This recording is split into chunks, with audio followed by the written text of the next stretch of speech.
कल मिडनाइट के आसपास एक शंभू पांडे नाम के आदमी के साथ गोलीबारी की घटना हुई है, जिसमें उनके द्वारा बताया गया कि लगभग 3 लोग थे। घटना के कारण का अभी तक पता नहीं चल पाया है और न ही हम लोग को कोई एप्लीकेशन मिला है। और जहाँ तक वादी के बारे में पता किया गया तो वो सुंदरी के रहने वाले हैं, थाना भेजा अंतर्गत, और कुछ दिन पहले 15-20 दिन पहले ही अपने घर लौटे थे और उनकी पत्नी का इंतकाल हो चुका है। और इस क्रम में कल रात में वो भेजा में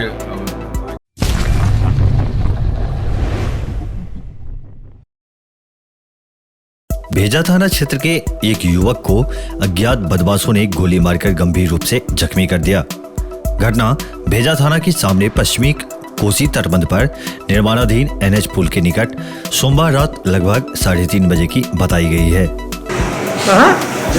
अच्छा, हाँ, बांध में जैसे चढ़े हैं वैसे वो अपाची गाड़ी वाला है, वो इसको खबर नहीं, एक आदमी उतर कर मोबाइल छीनने लगा। मोबाइल नहीं छीने दूसरे जो मोटरसाइकिल बैग पर था पास इसको जो है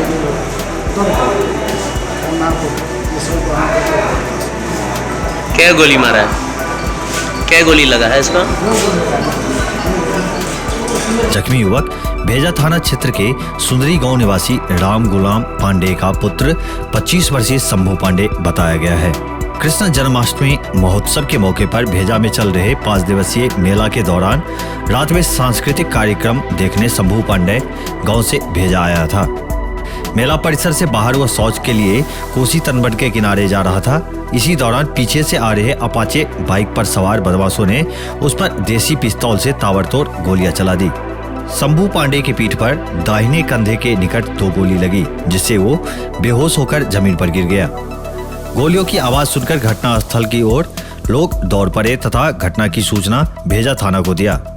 स्थानीय लोगों द्वारा जख्मी युवक को इलाज के लिए प्राथमिक स्वास्थ्य केंद्र रेफरल अस्पताल मधेपुर लाया गया, जहां चिकित्सकों ने प्राथमिक उपचार के बाद उसे सदर अस्पताल मधुबनी रेफर कर दिया।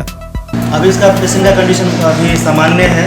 अभी हम लोग फर्स्ट टाइम ट्रीटमेंट किए हैं और एक्सरे के दौरान इसके जो गोली जो है नहीं पाए गए, वो निकल गया है। इधर घटना की सूचना पाकर भेजा थाना अध्यक्ष अरविंद कुमार एवं मधेपुर थाना अध्यक्ष हरिकिशोर यादव पुलिस बलों के साथ मंगलवार सुबह जख्मी युवक के घर सुंदरी पहुंचकर मामले की तहकीकात की। जख्मी युवक के पिता राम गुलाम पांडे ने पुलिस को बताया कि शंभू पांडे अपने परिवार की भरण पोषण के लिए शहर रहकर मजदूरी किया करता था।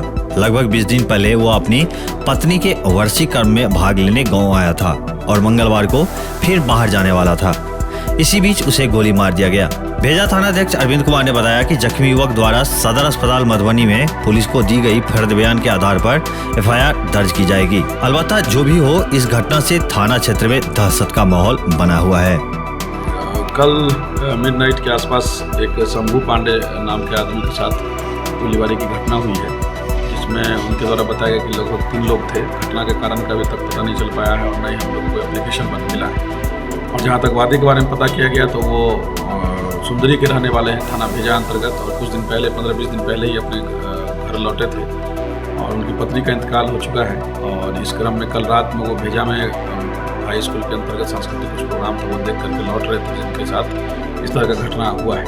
खुलिया के आधार पर प्रथम दृष्टया हम लोग काफ़ी नज़दीक हैं, लेकिन जब तक क्लियर कट उनका बयान नहीं आ जाता है तब तक हम लोग अपने लेवल पर इसका जानकारी इकट्ठा कर रहे हैं कि किन के द्वारा ये काम कारित किया गया। क्या हुआ उनके साथ? उनके द्वारा बताया गया कि मोबाइल मांगा गया और फिर तुरंत फिर उनको उतार करके और गोली सटा करके मारा। शरीर से काफ़ी सटी हुई है, चूँकि ब्लैकनिंग का भी जो आर्म्स का होता है, बिल्कुल जब सटा करके गोली मारी जाती है, ब्लैकनिंग भी है उसमें। घटना का कारण का हम लोग पहले पता कर रहे हैं। वो वैसे जहाँ तक डॉक्टर का कहना है कि वो खतरे से बाहर है, लेकिन फिर भी हम लोग उनकी स्थिति को नज़र रखे हुए हैं और यदि इनके पीछे उनके बयान के आधार पर बदल हम तभी कार्रवाई करें। क्षेत्र भर के और भी ताजा अपडेट के लिए बेतला 24/7 चैनल को सब्सक्राइब करना न भूलें। धन्यवाद।